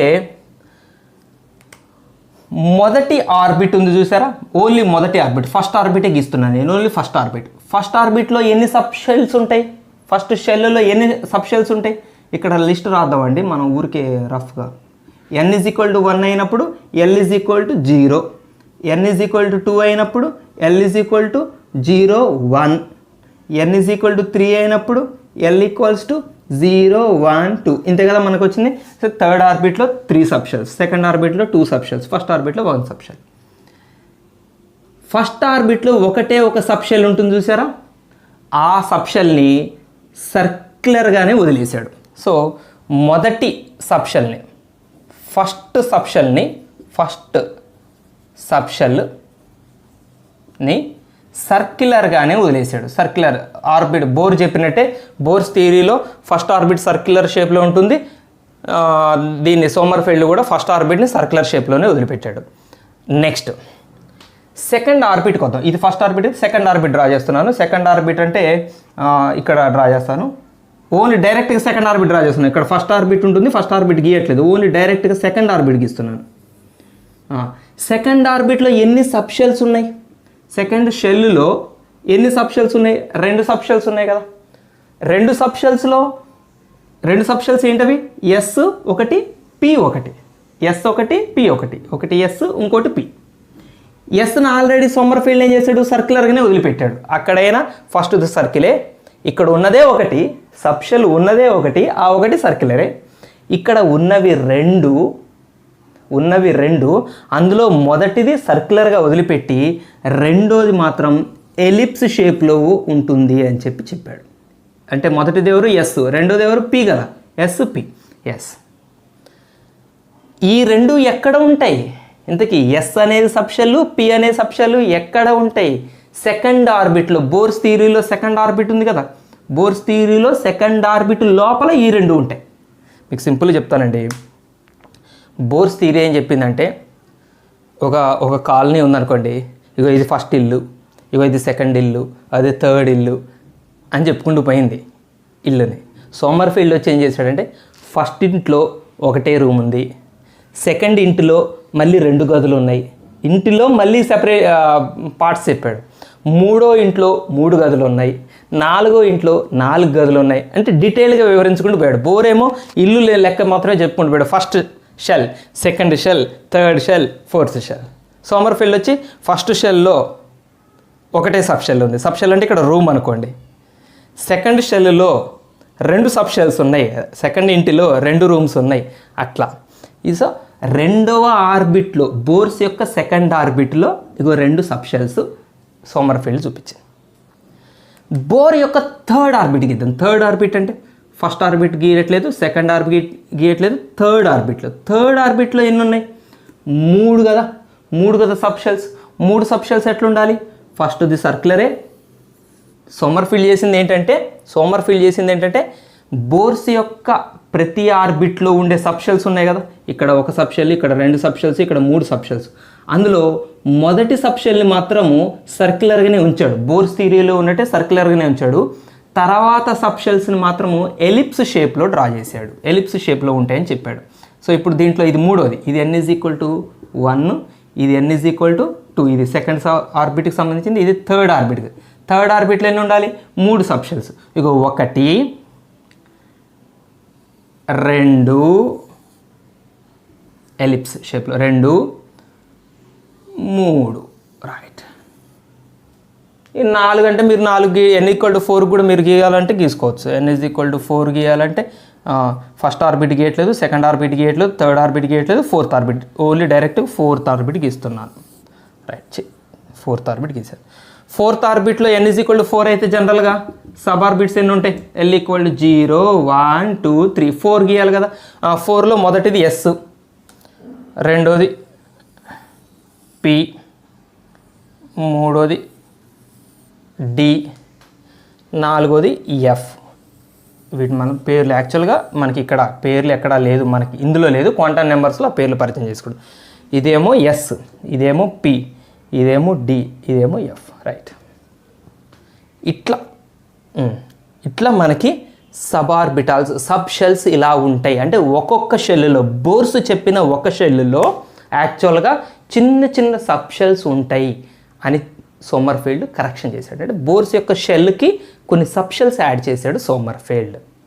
ఓకేనా? సో ఫస్ట్ షెల్లో ఒకటే ఉంటుంది. బోర్స్ ఫస్ట్ షెల్ రౌండ్గా ఉందన్నాడు, సోమర్ఫెల్డ్ కూడా ఫస్ట్ షెల్ రౌండ్గా అన్నాడు. సెకండ్ ఆర్బిట్ బోర్ రౌండ్గా ఉందన్నాడు, ఆ రౌండ్లో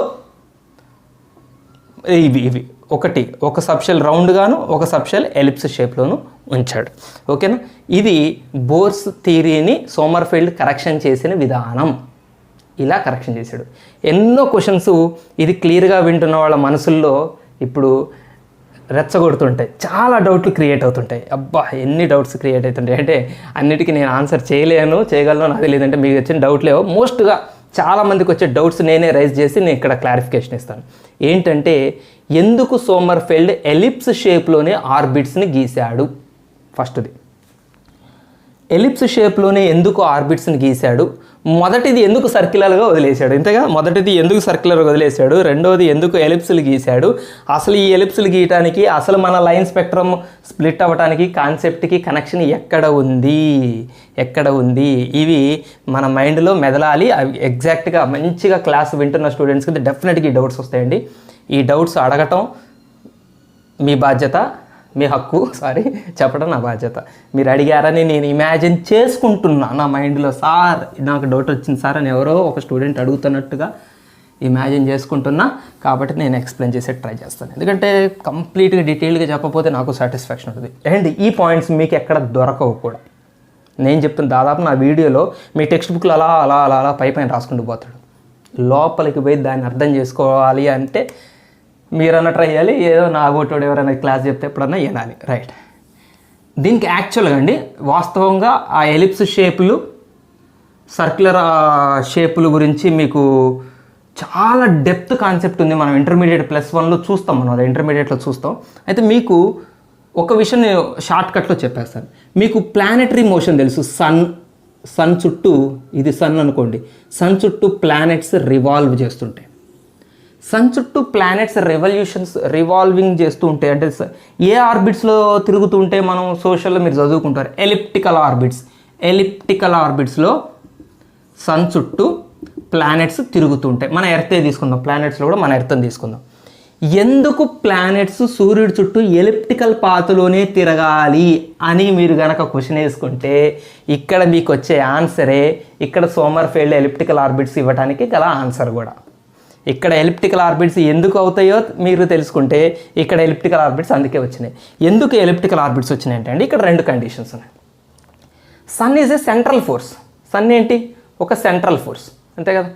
ఏం చేస్తుంటాడు? సెంట్రల్ ఫోర్స్ అంటే ఏంటి? తన వైపు లాక్కునే ఫోర్స్ సెంట్రల్ ఫోర్స్. సన్ ఎప్పుడు ఏం చేస్తుంటాడు? ప్లానెట్స్ని తన వైపు గుంజుకుంటాడు, ప్లానెట్ లాగుతుంటాడు. ఎప్పుడు ప్లానెట్స్ అన్ని తన వైపు లాగుతుంటాడు. మరి ప్లానెట్స్ సన్ దగ్గరికి వెళ్ళిపోతాయా? సన్లో పడిపోవు. తప్పించుకోవాలి. ప్లానెట్స్ ఏం చేయాలి? తప్పించుకోవాలి అంటే ఏం చేయాలి? స్పీడ్గా రివాల్యూషన్ చేయాలి, ఫాస్ట్గా తిరుగుతుండాలి సూర్యుడి చుట్టూ. ఫాస్ట్గా తిరగటం వల్ల వాటికి బయటికి పనిచేసే సెంట్రిఫ్యూగల్ ఫోర్సులు లాంటివి ఎన్నో ఫోర్సులు పనిచేసి సూర్యుడి వైపు పడిపోకుండా, సరే మనం ఫిజిక్స్లోకి వెళ్ళిపోతాం. మొత్తానికైతే అవి ఫాస్ట్గా దాని చుట్టూ తిరగటం వల్ల సూర్యుడికి దొరకవు.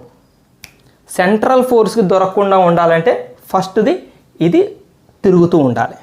తిరగటం ఆగిపోతే సెంట్రల్ ఫోర్స్ లాగేస్తుంది. ఫస్ట్ విషయం. ఎలక్ట్రాన్ తిరగటానికి కూడా కారణం అదే. ఎలక్ట్రాన్ ఎందుకు ఎప్పుడూ తిరుగుతూ ఉంటుందంటే ఎలక్ట్రాన్కి కూడా సెంట్రల్ ఫోర్స్ ఉంది, న్యూక్లియస్ ఉంది. యాటమ్ మధ్యలో ఉంటుంది, న్యూక్లియస్ ఉంటుంది. సన్ లాగానే న్యూక్లియస్ కూడా ఏం చేస్తుంది, న్యూక్లియస్ పాజిటివ్ ఛార్జ్ కదా, ఎలక్ట్రాన్ లాగుతూ ఉంటుంది. అన్ని ఎలక్ట్రాన్స్ తన వైపు లాగుతుంటాయి. ఎలక్ట్రాన్లు న్యూక్లియస్లో పడిపోకుండా ఉండాలంటే ఏం చేయాలి, ఎప్పుడు న్యూక్లియస్ చుట్టూ తిరుగుతుండాలి. రైట్. కాబట్టి ఎలక్ట్రాన్లు అందుకనే తిరుగుతాయి.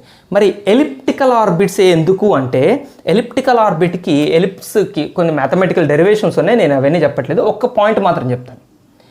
ఒక పీరియాడికల్ మోషన్ అవ్వాలి అంటే సెంట్రల్ ఫోర్స్కి అగైనెస్ట్గా తిరుగుతూ, మంచిగానండి, సెంట్రల్ ఫోర్స్కి అగైనెస్ట్గా అంటే సెంట్రల్ ఫోర్స్ నుంచి తప్పించుకొని తిరుగుతూ మళ్ళీ అది పీరియాడికల్ మోషన్ కూడా అవ్వాలి అంటే, పీరియాడికల్ మోషన్ అంటే ఒక పర్టికులర్ టైంకి ఒక రౌండ్ కొట్టి రావాలి, మళ్ళీ అంతే టైంకి రెండో రౌండ్ కొట్టి రావాలి, మళ్ళీ అంతే టైంకి మూడో రౌండ్ కొట్టి రావాలి. దీన్ని పీరియాడికల్ మోషన్. ఒకే టైం పీరియడ్ మెయింటైన్ చేస్తే అది పీరియాడికల్ మోషన్ అంట. ఫస్ట్ రౌండ్ కొట్టడానికి గంట బట్టి, సెకండ్ ఫాస్ట్గా వచ్చి అర్ధగంటలోనే వచ్చి, థర్డ్ మెల్లగా పోయి 3 గంటల్లో వస్తే అది పీరియాడికల్ మోషన్ కాదు. సో సెంట్రల్ ఫోర్స్ని తప్పించుకొని తిరగాలి అండ్ అది పీరియాడికల్ మోషన్ కాదు. అంతేగాని మన ఎర్త్ పీరియాడికల్ మోషనే కదా, సూర్య చుట్టూ ప్రతి 365 రోజులకు ఒకసారి రౌండ్ కొట్టిస్తుంది. ప్రతి 365 రోజులకు ఒకసారి ఒక రౌండ్ కంప్లీట్ చేయడానికి 365 రోజులు అప్రాక్సిమేట్గా పడుతుంది. 365 డేస్ అప్రాక్సిమేట్ పడుతుంది ఒక్కసారి రౌండ్ కొట్టాలి. ప్రతిసారి రౌండ్ కొట్టినప్పుడల్లా అంతే పడుతుంది. ఒకసారి 365 రోజుల్లో తిరిగి వచ్చి ఇంకోసారి 100 రోజుల్లోనే సూర్యుడి చుట్టూ తిరగదు కదా. సో ఒక సెంట్రల్ ఫోర్స్ని తప్పించుకొని పీరియాడికల్ మోషన్ అవ్వాలంటే అది ఏ పాత్లో పోవాలి అంటే ఎలిప్టికల్ పాత్లోనే పోవాలి. సో ఎలిప్స్కి ఉన్న ఒక అడ్వాంటేజ్ అది. మనం మ్యాథమెటికల్గా హైయర్ స్టడీస్లో మీరు చదువుతారు. అది కూడా ఎందుకు వచ్చిందని ఇక మనం క్వశ్చన్ చేసుకుంటూ పోతే ఎక్కడికి వెళ్ళిపోతుంది. బట్ ఇంతవరకు పాయింట్ మీరు ఖచ్చితంగా గుర్తుపెట్టుకోండి. ఎలిప్టికల్ పాత్లో తిరగటం ద్వారా సెంట్రల్ ఫోర్స్కి దొరకకుండా పీరియాడికల్ మోషన్ అవుతుంది ఆ మోషన్. సో అదే పాయింట్ ఇక్కడ ఎవరికి, సోమర్ఫెల్డ్కి హెల్ప్ చేసింది. ఎలక్ట్రాన్ కూడా ఇలానే సెంట్రల్ ఫోర్స్ నుంచి తప్పించుకొని తిరగాలి కాబట్టి ఖచ్చితంగా ఎలక్ట్రాన్ ఎలిప్టికల్ ఆర్బిట్లో తిరుగుతుంటుంది. ఒకసారి ఇట్లా తిరుగుతుంది, ఒకసారి ఇట్లా తిరుగుతుంది. అంటే న్యూక్లియస్ ఒకసారి ఈ ఫోకస్ ఎలిప్స్ ఎంత ఏదో పెడతాడు టెక్స్ట్ బుక్లో, అన్నీ చెప్పాలి. ఎలిప్స్ మీ ఇంటర్మీడియట్ జామెట్రీలో ఉంటుంది. ఎలిప్స్ అంటే ఇట్లుంటుందండి. దీనికి ఒక మేజర్ యాక్సిస్ ఉంటుంది, ఒక మైనర్ యాక్సిస్ ఉంటుంది. దీన్ని మేజర్ యాక్సిస్ అంటాం, మైనర్ యాక్సిస్. అదే సర్కిల్కి అయితే ఒకటే ఒక లైన్ ఉంటుంది, డయామీటర్ అంటాం.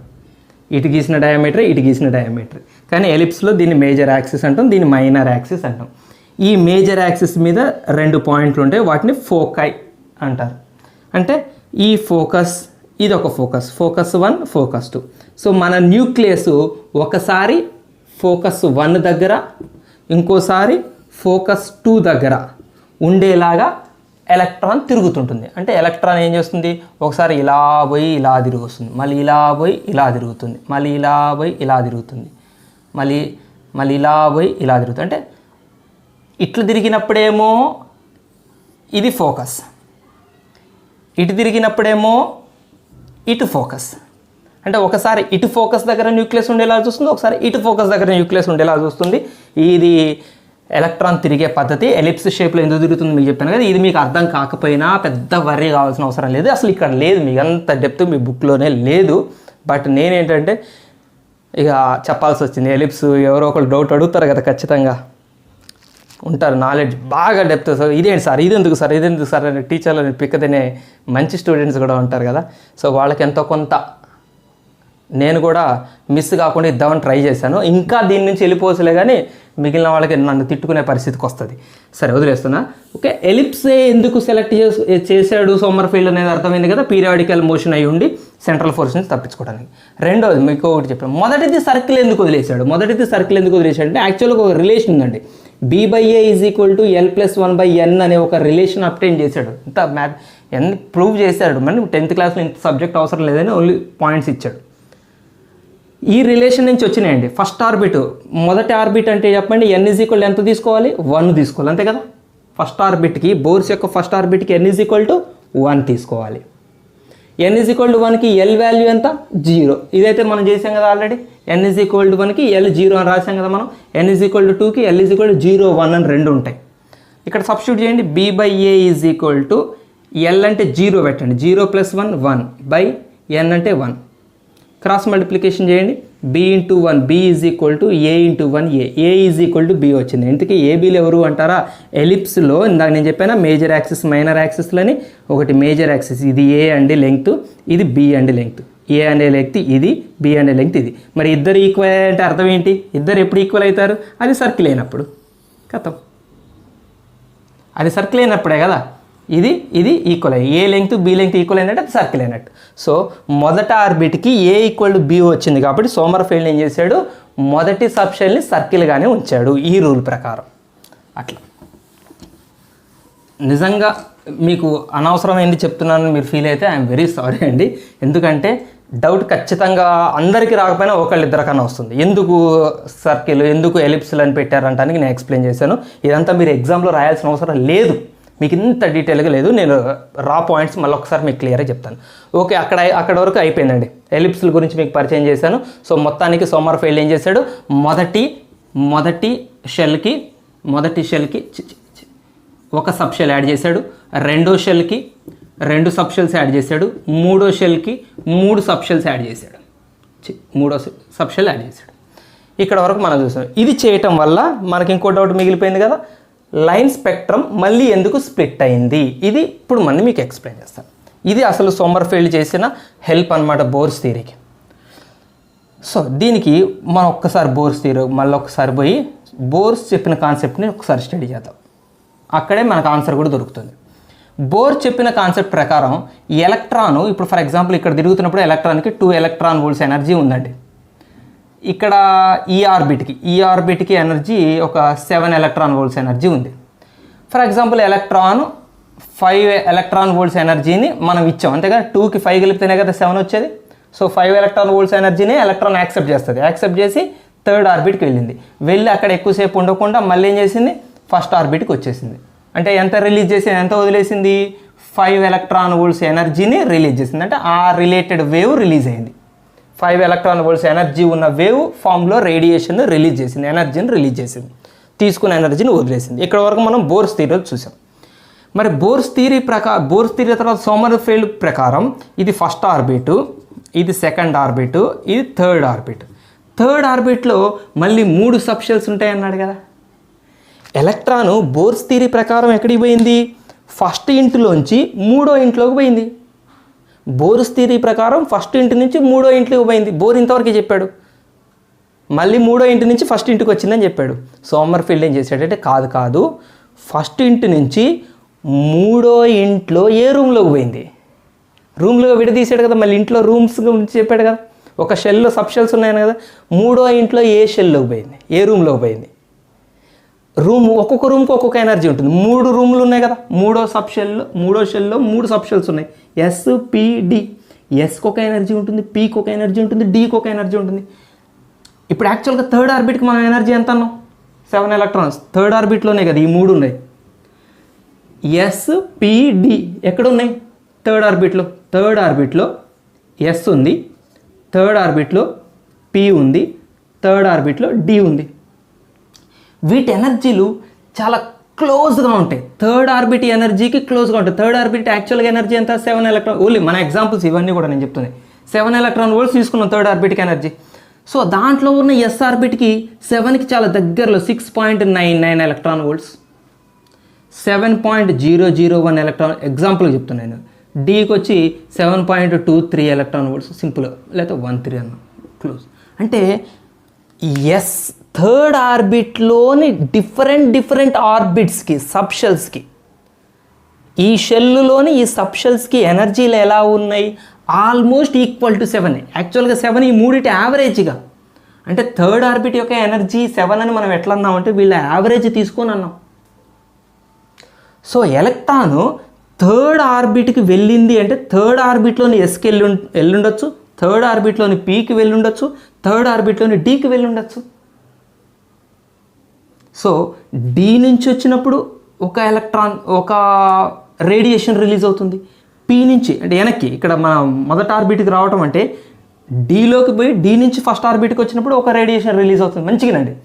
ఎలక్ట్రాన్ డీలోకి వెళ్ళిందండి, డి నుంచి వచ్చింది హోమ్కి బ్యాక్కి, అప్పుడు ఒక రేడియేషన్ రిలీజ్ అవుతుంది. ఎలక్ట్రాను పీలోకి వెళ్ళింది, పీ నుంచి వచ్చింది వెనక్కి, పీ నుంచి వచ్చినప్పుడు కూడా ఒక రేడియేషన్ రిలీజ్ అవుతుంది. ఆ రేడియేషన్ ఈ రేడియేషన్కి చాలా క్లోజ్గా ఉంటుంది ఎనర్జీ. ఇప్పుడు 7.13 కదా, 7 పక్కన పెట్టండి. ఈ ఎలక్ట్రాన్ ఇక్కడ నుంచి ఇంకా మనకు క్యాలిక్యులేషన్ చేసిన 7.1 తీసుకుందాం. 2 ఎలక్ట్రాన్ వోల్ట్స్కి ఎంత ఎనర్జీని ఇస్తే 7.1 అవుతుంది? 5.1 ఇస్తే అవుతుంది, అంతే కదా. 2 + 5.1 7.1లోకి వెళ్తుంది అప్పుడు ఎలక్ట్రాన్. మళ్ళీ వెనక్కి వచ్చేటప్పుడు ఆ 5.1 వదిలేస్తుంది కదా, అంటే అది రిలీజ్ చేసింది 5.1 ఎలక్ట్రాన్ వోల్ట్స్ ఎనర్జీ వేవ్నే కదా రిలీజ్ చేసింది. ఫస్ట్ నుంచి 3rd ఆర్బిట్లోని డీకి వెళ్ళి మళ్ళీ హోమ్కి రిలీజ్ వచ్చినందుకు 5.1 ఎలక్ట్రాన్ వోల్ట్స్ ఎనర్జీని రిలీజ్ చేసింది. ఒకవేళ ఫస్ట్ ఆర్బిట్లో నుంచి పీకి వెళ్ళింది, పీకి వెళ్ళాలంటే మనం ఎంత ఎనర్జీని ఇవ్వాలి? 2కి ఎంత ఎనర్జీ కలిపితే 7.001 వస్తుంది? 5.001 ఎలక్ట్రాన్ వోల్ట్స్ ఎనర్జీ కలపాలి దీనికి. 2 + 5.001 7.001 అవుతుంది. మళ్ళీ వెనక్కి వచ్చేటప్పుడు ఈ ఎనర్జీని వదిలిపెడుతుంది కదా, అంటే నెక్స్ట్ రిలీజ్ అయ్యే వేవ్ 5.001 ఎలక్ట్రాన్ వోల్ట్స్. ఒకవేళ ఇక్కడ నుంచి ఎస్లోకి వెళ్ళింది, ఎస్ నుంచి వెనక్కి వచ్చిందంటే అప్పుడు రిలీజ్ అయ్యే ఎనర్జీ కూడా almost very close 4.99 something electron volts ఏమో అనుకోండి, 4.99 అవుతుంది. చూడండి ఒక్కసారి 3 ఎనర్జీలు చాలా క్లోజ్గా ఉన్నాయి. 5.1 5.001 ఆల్మోస్ట్ 5, 4.9 అంటే ఆల్మోస్ట్ 5. సో ఇది ఒక వేవ్, ఇది ఒక వేవ్, వాటి వేవ్ లెంగ్త్లు చాలా క్లోజ్గా ఉంటాయి. అందుకనే స్పెక్ట్రల్ లైన్స్ ఎట్లా ఫామ్ అవుతాయి అంటే, ఇప్పుడు ఈ వేవ్ యొక్క స్పెక్ట్రల్ లైన్ ఇది అనుకోండి, దాని కింద వేవ్ యొక్క స్పెక్ట్రల్ లైన్ చాలా దగ్గరగా దానికి ఆనుకొని ఫామ్ అవుతుంది, దాని కింద వేవ్ యొక్క స్పెక్ట్రల్ లైన్ దానికి ఆనుకొని ఫామ్ అవుతుంది. అట్లా ఒకటే లైన్గా బోర్స్ థియరీలో చెప్పిన ఒక స్పెక్ట్రల్ లైను యాక్చువల్గా చిన్న స్పెక్ట్రల్ లైన్స్గా మనకి హై రెజల్యూషన్ స్పెక్ట్రోస్కోప్లో కనిపించింది. ఎందుకు అంటే బోర్స్ థియరీలో అయితే జస్ట్ ఆర్బిట్కు పోయి ఆర్బిట్ నుంచి వెనక్కి వచ్చింది, అక్కడ వరకే చెప్పాడు. సోమర్ఫీల్డ్ ఏం చేశాడు?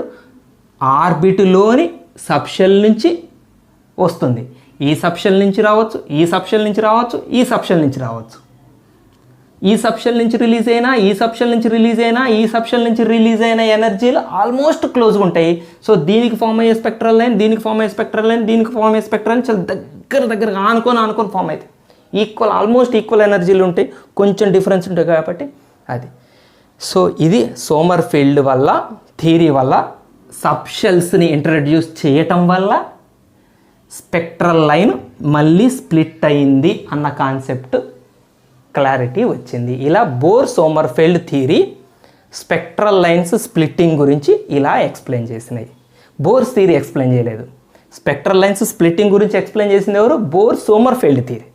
బోర్స్ థియరీ ఫెయిల్ అయింది, స్ప్లిట్టింగ్ ఆఫ్ స్పెక్ట్రల్ లైన్ గురించి చెప్పింది. ఓకేనా? రైట్. సో మనం లిమిటేషన్స్ చూద్దామండి, అంటే ఈ థియరీ ఎక్కడ ఫెయిల్ అయింది అనేది ఇప్పుడు చూద్దాం. బోర్స్ థియరీ ఫెయిల్యూర్స్ అంటే ఏం చెప్పచ్చు మనం?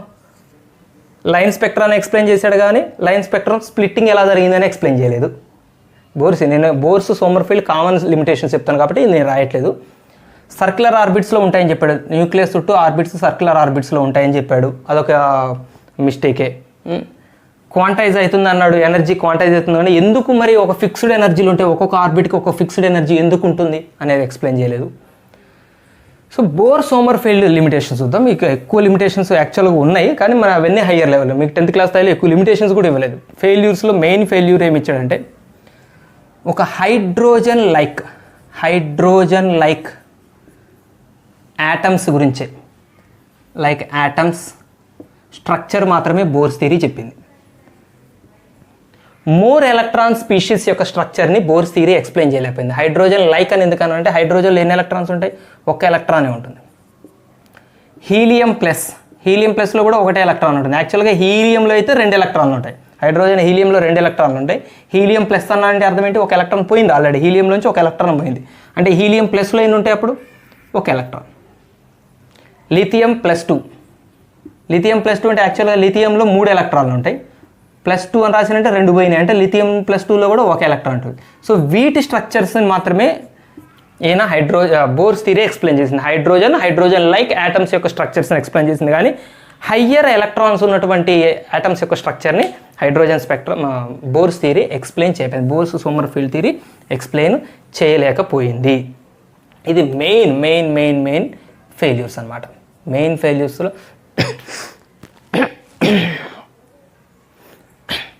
ఇంకోటి ఏంటంటే ఒక సాటిస్ఫాక్టరీ పిక్చర్ ఇవ్వలేకపోయింది. దేని గురించి? యాటమ్ యొక్క స్ట్రక్చర్ ఆఫ్ యాటమ్ గురించి ఒక సాటిస్ఫాక్టరీ ఒక క్లారిటీ ఇవ్వలేకపోయింది బోర్స్ థియరీ. అంటే ఈ ఒక హైడ్రోజన్ అంటే ఏదో చెప్పింది, మరి వేరే యాటమ్స్ ఎలా ఉంటాయి, అందులో ఎలక్ట్రాన్స్ ఎలా ఉంటాయి, ఎలా తిరుగుతుంటాయి, ఎలిప్టికల్ ఆర్బిట్లో తిరుగుతుంటాయి అన్నాడు. ఒక్కొక్క ఎలక్ట్రాన్ ఎలిప్టికల్ ఆర్బిట్స్లో ఓరియంటేషన్ అవ్వడానికి రీజన్ ఏంటి, ఇంకా చాలా విషయాలు ఉన్నాయి. అవన్నీ బోర్స్ థియరీ ఎక్స్ప్లెయిన్ చేయలేకపోయింది. Structure of atom clear picture ఇవ్వలేకపోయింది. యాటమ్ యొక్క స్ట్రక్చర్ ఎట్లా ఉంటుంది అనేది చెప్పలేకపోయింది. మనది క్వాంటమ్ మోడల్లో క్లియర్గా చూస్తాం మనం. అక్కడ చూసినప్పుడు మీకు అర్థమైపోతుంది. థర్డ్ది, ఇది యాక్చువల్గా మీకు లేదు, 10th క్లాస్ లేదు. స్టార్క్ ఎఫెక్ట్ అని ఉంటుందండి. స్టార్క్ ఎఫెక్ట్, జీమన్ ఎఫెక్ట్ అలానే ఉంటాయి. ఇవి ఎక్స్ప్లెయిన్ చేయలేకపోయింది. Zeeman effect, Stark effect, Zeeman ఎఫెక్ట్స్ని బోర్స్ థియరీ ఎక్స్ప్లెయిన్ చేయలేకపోయింది. 10th క్లాస్లో లేదు, మీరు పక్కన పెట్టచ్చు, మీకు అవసరం లేదు కూడా. ఇంటర్మీడియట్లో మీకు క్లియర్గా ఎక్స్ప్లెయిన్. స్టార్క్ ఎఫెక్ట్ అంటే ఎలక్ట్రిక్ ఫీల్డ్లో లైన్స్, ఎలక్ట్రిక్ ఫీల్డ్లో లైన్స్, స్పెక్ట్రల్ లైన్స్ స్ప్లిట్ అవటాన్ని స్టార్క్ ఎఫెక్ట్ అని, మ్యాగ్నెటిక్ ఫీల్డ్లో స్పెక్ట్రల్ లైన్స్ స్ప్లిట్ అవటాన్ని జీమన్ ఎఫెక్ట్ అని అంటారు. ఈ థియరీస్ గురించి ఎక్స్ప్లెయిన్ చేయలేకపోయింది. మీ టెక్స్ట్ బుక్లో మాత్రం ఈ మెయిన్ పాయింట్స్, ఇది మెయిన్. ఇది మెయిన్. అసలు హైడ్రోజన్ లైక్ ఆటమ్స్ గురించి చెప్పింది, ఒక్క ఎలక్ట్రాన్ ఉన్న స్పీషీస్ గురించి చెప్పింది. అది మాత్రమే హైడ్రోజన్ స్పెక్ట్రమ్ యొక్క మెయిన్ ఫెయిల్యూర్ అనమాట. ఓకేనా? So next quantum model of atom, structure of atom చూద్దాం నెక్స్ట్ వీడియోలో. అంతవరకు సెలవు. జై హింద్.